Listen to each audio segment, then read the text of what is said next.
Warning, this episode contains brain food that will lead to improved emotional and social intelligence.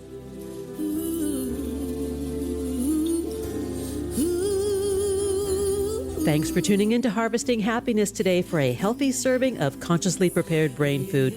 This episode is part of the Good Citizens Election Season Survival Guide to Restoring Common Sense and Sanity in a Crazy World, and is produced in collaboration with a group of incredible thought-leading subject matter experts who support critical thinking, civic responsibility, and relational pleasure for a happier, healthier, and more productive society.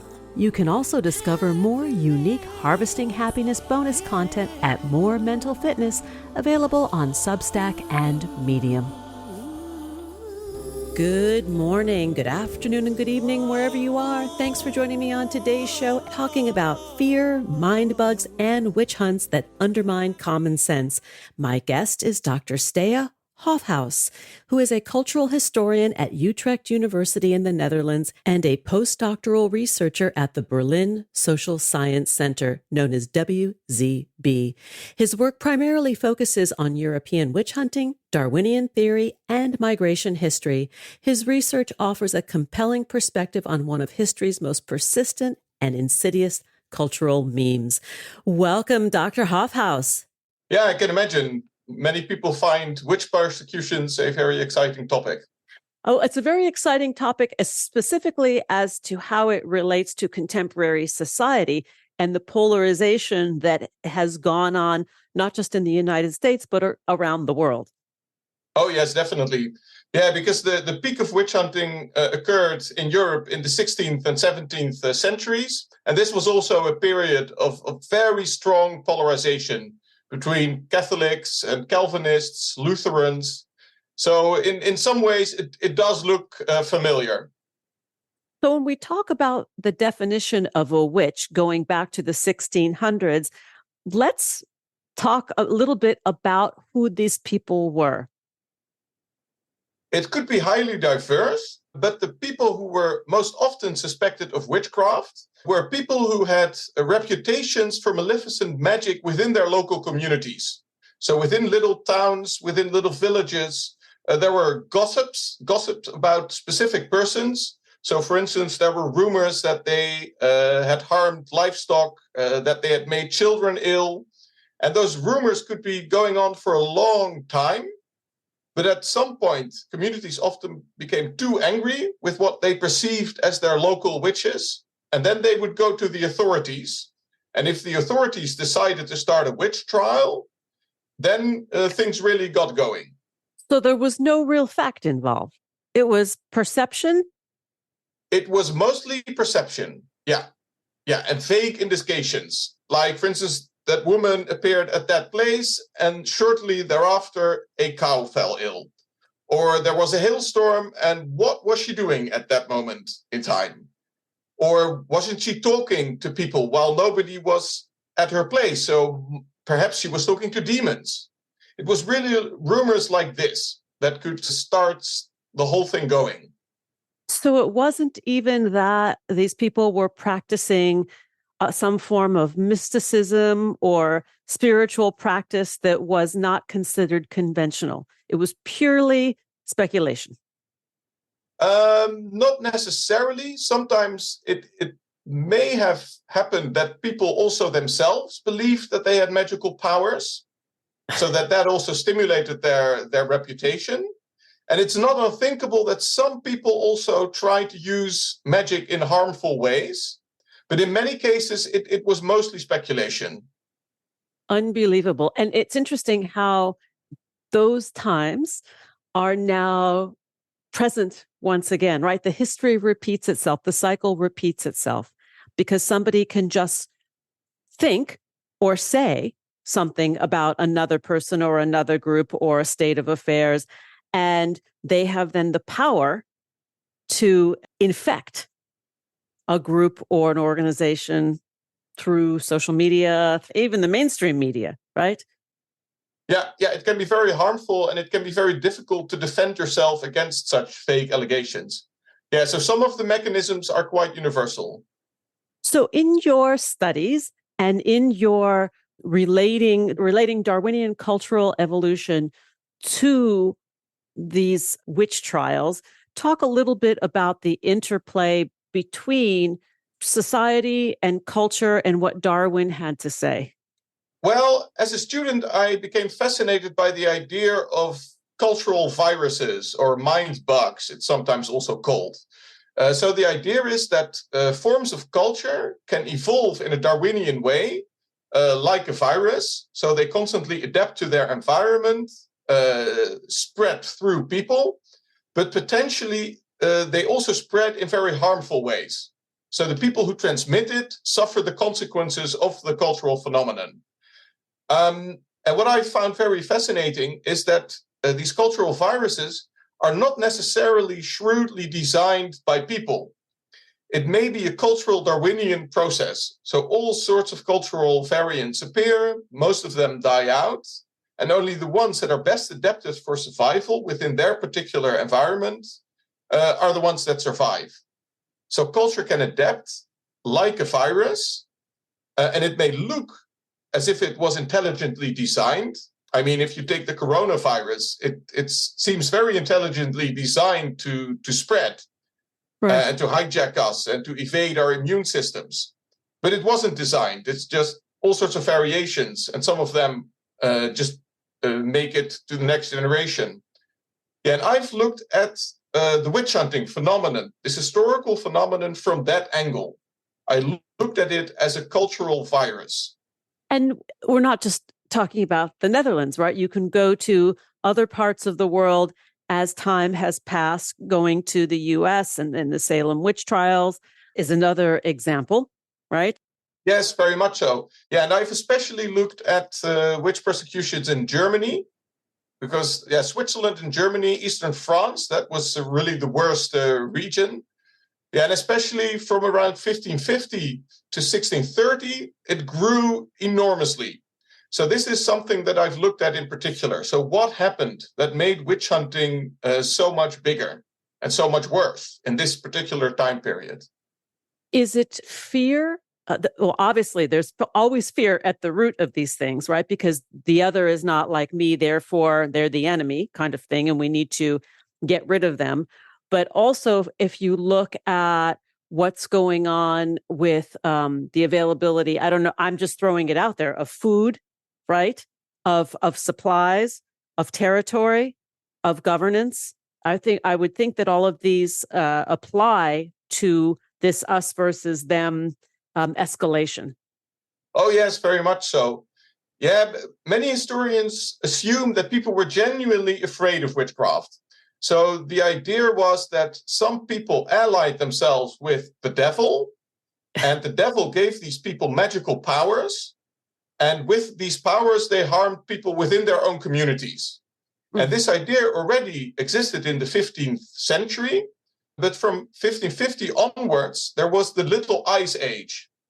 So there were very strange weather conditions, less economic resources, there was overpopulation. So people became very moody and became interested to know, like, what's happening here? Why these sudden frosts in late spring? So people became vulnerable to the idea that there were internal enemies, people within their own communities who had allied themselves with the devil and who were doing things like killing livestock or causing hailstorms. Yeah, so this idea grew, and increasingly people also started to believe that it was a big conspiracy. So these alleged witches, they met each other in the middle of the night at so-called witches' Sabbaths, and there they met the devil. They also had sex with the devil and with demons. Wow. So really spooky events. Yeah, so it was a huge conspiracy, and the end of times was near. So they thought that the devil was also doing everything he could to lure people into evil and to cause as much harm as he could. So they thought they were living in epic times. And it was a life or death struggle against this conspiracy. And, you know, it's reminiscent of what we hear today, right? In many countries, the political polarization is saying the very same thing, right? That it's purely speculative to inject fear into society and make people believe that if they don't believe like them, that it will be the end of days. That if we don't share the same concern, the same worry for the same things, which is fear of the unknown, right? It's trying to explain the unknowable. Yeah. There were inexplicable events, like strange weather conditions that people were really not used to. And it did make sense within their particular framework that it was a diabolical conspiracy that was behind it. And I'm going to go out on a limb with what I'm about to say, and people might cringe after I say it. But when we think about religion, religion helps create organization and explain the unknowable, right? Mm-hmm. So in a certain sense, this is an alternative explanation that lays blame on the other and tells society that if you don't believe like we do, we're going to persecute you. Yeah, because the more traditional Christian explanation for unusual misfortune was that it was a divine punishment. From God. Yes. But this conviction increasingly gave way to the conviction that it was indeed a divine punishment, but this punishment happened through the devil who used witches.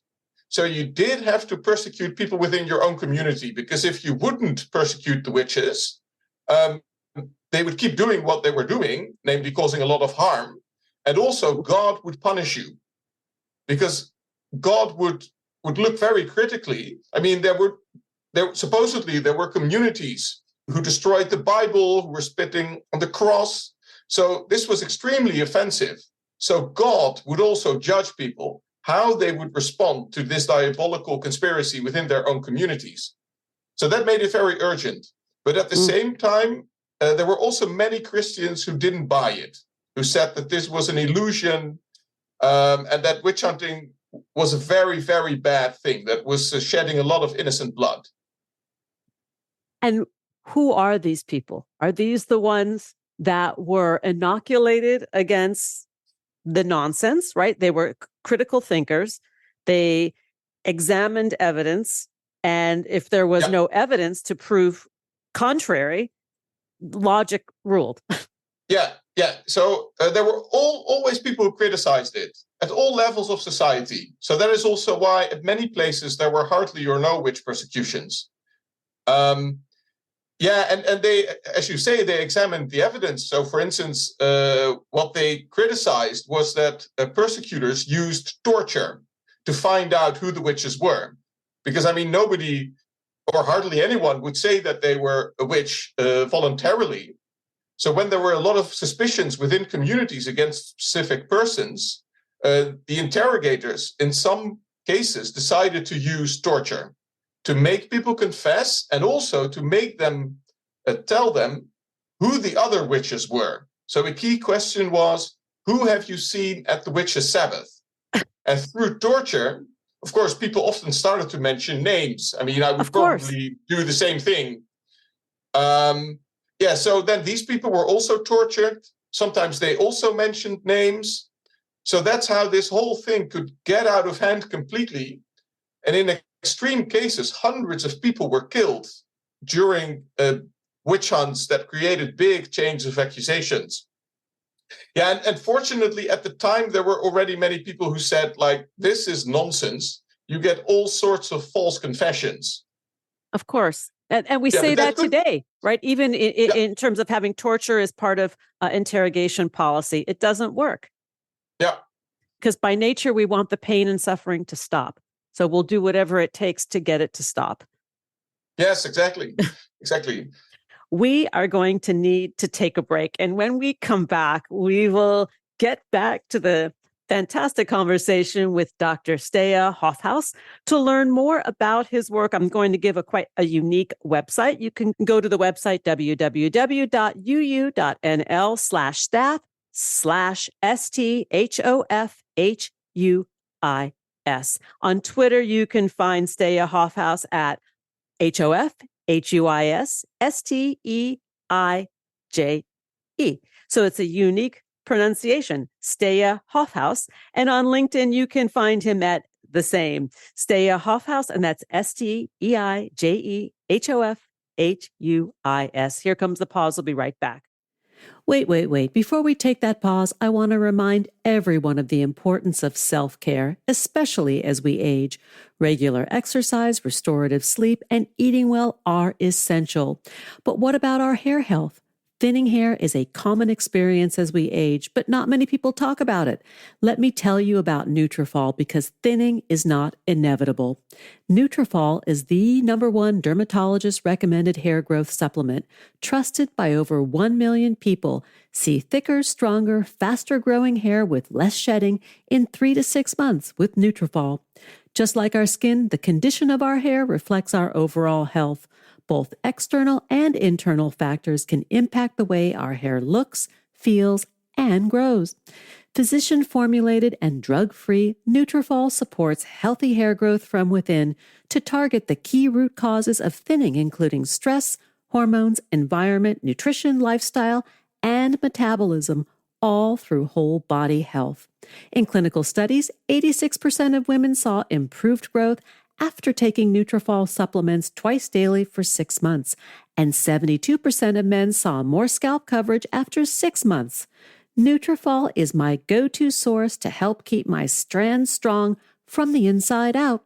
I've been using Nutrafol religiously for more than 2 years.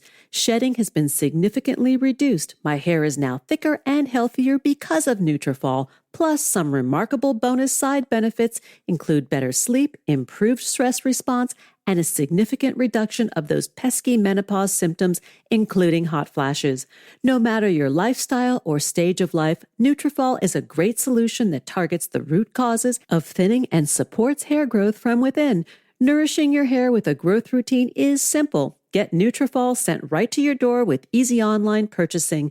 No prescriptions or doctor visits required. Plus, you can now save up to 20%, have access to free naturopathic doctor consults, and a Headspace online wellness membership included. Automated deliveries ensure you'll never miss a day, and you'll see results in 3 to 6 months. Get results you can run your fingers through. For a limited time, Nutrafol is offering our listeners $10 off your first month subscription and free shipping when you go to Nutrafol.com and enter the promo code HH. Find out why over 4,500 healthcare professionals and stylists recommend Nutrafol for healthier hair. Nutrafol, spelled Nutrafol.com, promo code HH. That's Nutrafol.com, promo code HH. Now let's take that pause. We'll be right back. Harvesting happiness is rooted in science. Our work facilitates applied positive psychology practices through media and consulting. We're committed to sound ideas for better well-being, leading to increased life satisfaction and a better world for everyone. We're not into pseudoscience or quick fixes. We're all about using common sense backed by rigorous research. Healthy critical thinking is the foundation for our discussions. We encourage you to challenge preconceptions and explore ideas with a curiously discerning mind. Our collaboration is united by an inclusive vision that boosts resilience, critical thinking, communication, and problem solving through civilized discourse and pleasurable relational engagement for everyone. And we're back, but before we get back to it, let's chat about the high cost of groceries these days. Also, the lack of motivation to toil in the kitchen during the late summer heat and back to school season. These days, the last thing I feel like doing is grocery shopping, prepping, and toiling over a hot stove. That's why I'm a big fan of one of today's sponsors, EveryPlate, which delivers dependable, affordable, and delicious recipes right to your door. EveryPlate meals start at $2.99 per meal, making it America's best value meal kit with thousands of great reviews. Each box contains pre-portioned, fresh ingredients and easy-to-follow recipes ready in about 30 minutes. This means home cooking and simplicity in the kitchen. Seriously, EveryPlate is more affordable than fast food, which has also become more expensive, all without compromising quality, taste, and nutrition, delivered right to your doorstep. Every Plate offers a wide variety of delicious meal choices. You'll never be bored with 26 weekly choices of rotating, tasty, and affordable recipes that you will love. You'll spend less dough on groceries and less time in the kitchen, saving more money and time for what matters most. Every Plate consistently offers great value week after week. At our home office, we use Every Plate for weekday lunches and dinners to save time and money without compromising taste or healthfulness. Join Every Plate today and pay only $2.99 per meal, plus get 50% off your first box for all box sizes. Get this amazing deal by going to everyplate.com/podcast and entering code HH299. That's code HH299 at everyplate.com/podcast. Now let's return to the conversation. And we're back, continuing the conversation with my guest today, Dr. Steije Hofhuis. We're talking about fear, mind bugs, and witch hunts that undermine common sense. Let's get back to the conversation.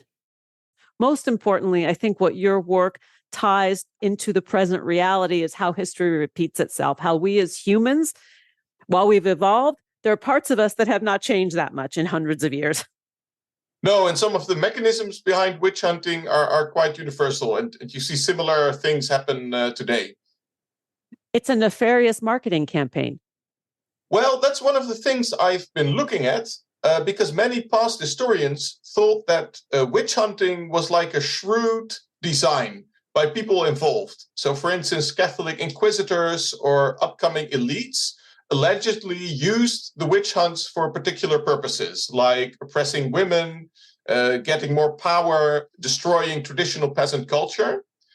But what I found very fascinating about this phenomenon is that many historians actually didn't find sort of the designing agents behind it. So there weren't really people involved who shrewdly created it and systematically used witch hunts for a hidden purpose. It was more haphazard. So witch hunting disappeared for a while, then suddenly it erupted elsewhere and then disappeared again. And many historians have compared it to epidemic diseases or viruses. So there doesn't seem to be a shrewd agent or a systematic institution behind it. It's quite haphazard. And this is why I find this Darwinian perspective very fascinating, because it assumes that it doesn't have to be evil people behind it. So the people who persecuted witches had a sort of a mind bug in their minds, a cultural concept that was very ingeniously adapted to make them believe in witchcraft and to make them hunt witches. So it was like a cultural virus that had entered their minds and made them do all sorts of terrible things that in many cases harmed their own communities and even the people themselves who persecuted witches, because there are quite some examples of people who persecuted witches and who then ended up at some point at the stake themselves. Wow. So what I think I'm hearing you say is that it's an organism, right? It's organic, that this happens, then it snowballs and escalates, and the driving force behind it is to give explanation to something that has no explanation. So if this is happening, it must be that. Yeah. So people had all sorts of fears, and they were confronted with inexplicable events. And this cultural concept became really well adapted to all those fears. So it made people terribly afraid. And it also seemed to offer certain explanations. And for instance, one of the key ideas behind witch hunting was that the devil tried to seduce people into witchcraft, but that women were particularly vulnerable. So he also seduced quite a lot of men. Around 20 to 25% of the people who were killed as alleged witches were men, but women were far more vulnerable. So there were all sorts of ideas at the time about women being more irrational. They had more sexual lust. They were more earthly. So that made them an easy prey for the devil. So he seduced them by having sex with them and to make them abjure God. So that to people at the time was the key explanation for why women were more often witches. So this idea of women having sex with the devil that to many people at the time was absolutely outrageous. So it made them very afraid and very angry. It really made them feel like this is an extreme crime that we must fight. Yeah. And I also wonder if we think about women in their inherent power and ability to communicate, because we tend to be the thinker, the deep thinkers and the feelers about things going on around us. If there was not fear of those qualities, those characteristics, just basic, like, oh, this is a threat. This is a threat to the status quo. Yeah. Yeah, but interestingly, women also quite often accused each other of witchcraft. Mm-hmm. What's that about? It often started with these rumors. And it could be men who accused people within their own communities of witchcraft, in most cases women, but it could also be women who contributed to those rumors and accused each other. So often there were other conflicts going on, and people were wondering, like, what kind of person in my own community would be susceptible to witchcraft? And then often they first thought of other individuals that they already disliked for other reasons. So they thought, well, that's really a bad person. So that's really the kind of person that would ally him or herself with the devil. So that the term bad people and witches were often used interchangeably. This is so fascinating, because for me, what I keep hearing is the fear of the unknown, looking outside of oneself to try and lay blame for an explanation that may or may not have one, right? Bad weather. Precisely. In the 1500s or the 1600s, well, it's probably just bad weather, right? Yeah. Yeah. There was not, a little ice age was going on. That's how we look at it now. Yeah. But people at the time, of course, had no clue about that. And they were simply confronted with something very harmful that they could not explain. Right. And no industrial revolution. Merely divine punishment became more unbearable. They really wanted something else to work with. Yeah, so then this idea that it is internal enemies became appealing. So because we as humans yearn to apply logic to explain things, the irony of all of this is that as society, we tend to want to connect with some very quirky things or quirky explanations to define the undefinable. And this is probably, your research leads you to this, right? That the human condition will create magical thinking in order to define something, because it needs a definition in order to organize itself, we as society. Yes, exactly. Yeah, and what I looked at in particular is how this cultural phenomena exploited that. Yeah. So what I noticed is that these witchcraft beliefs constantly adapted in new ways to create bigger and more witch persecutions. So something very spooky, for instance, was that from around 1580, 1590, people increasingly started to believe that children could also be witches. So they thought that very often the witch parents took their children to the witches' Sabbath. So people became very careful to listen to what children had to say about witchcraft. But children often provided all sorts of imaginative testimonies. They often didn't understand the consequences of what they were saying. So, for instance, in the city of Bamberg in southern Germany, there was a failed harvest because of a sudden frost late May. And there were a lot of rumors about witchcraft.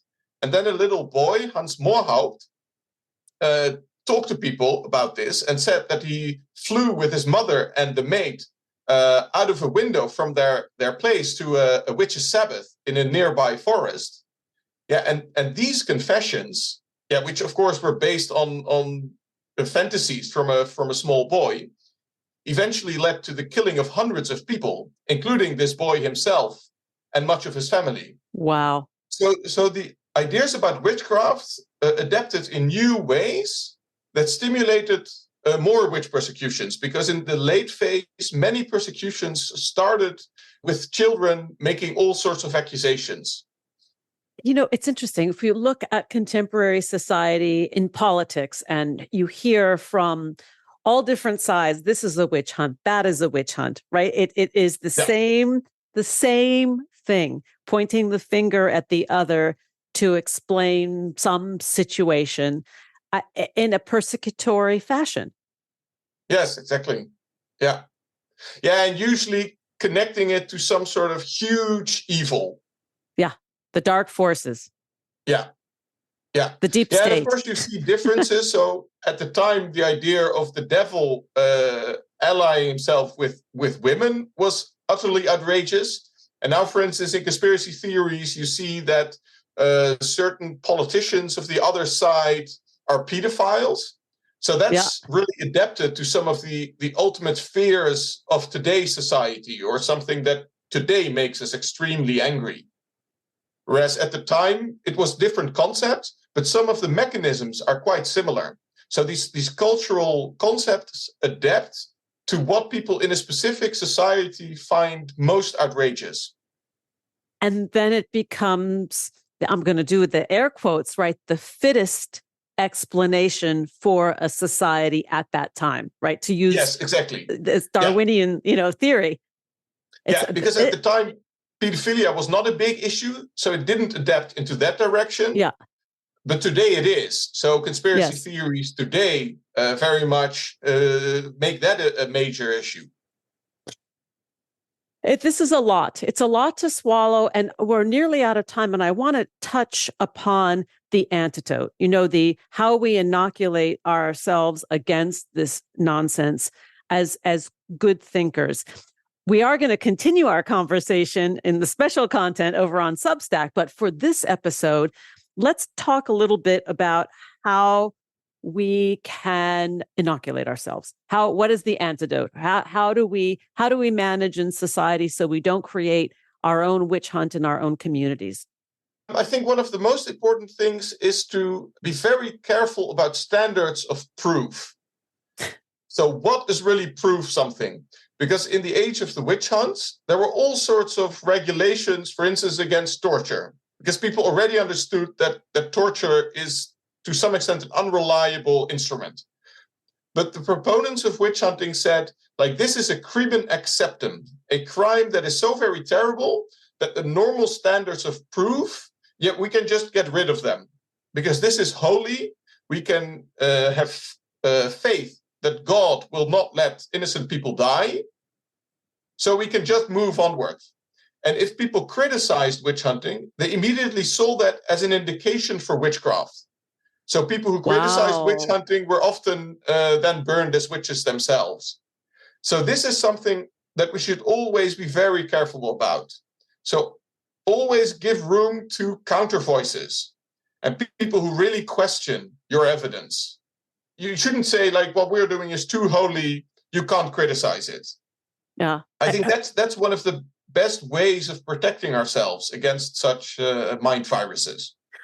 And I also think that questioning governance is important. Being able to use critical thinking, just because somebody is elected to office does not necessarily mean that they're sacred and should be there. Exactly. Yeah. Because there are lots of forces at work in terms of how elections go. Yeah, and it's also very important to ask yourself, what counter evidence would make me question my own conviction? So, for instance, in the case of the witch hunts, if people saw the torture machines and immediately confessed being a witch, that was seen as confirmation. They're witches. But there were also people who endured endless torture. There was, for instance, one woman in Germany who was tortured for 1.5 years, but she still refused to confess. But to the persecutors, that was also proof, because that was unnatural. There had to be demons involved who helped her endure the torture. So whatever happened, the witch persecutors always saw confirmation that they were on the right track. So I think this is also a very important question that we must ask ourselves. What evidence would make us question our own convictions? A big question, a very big question. We're going to continue more of this conversation over on the special content. Steije, I want to talk a lot more with you about this, but this episode is over. So to learn more about Steije Hofhuis's work, please go to the website at the University of Utrecht in the Netherlands. And let me spell that out. It's www.uu.nl/staff. And it's STHOFHUIS.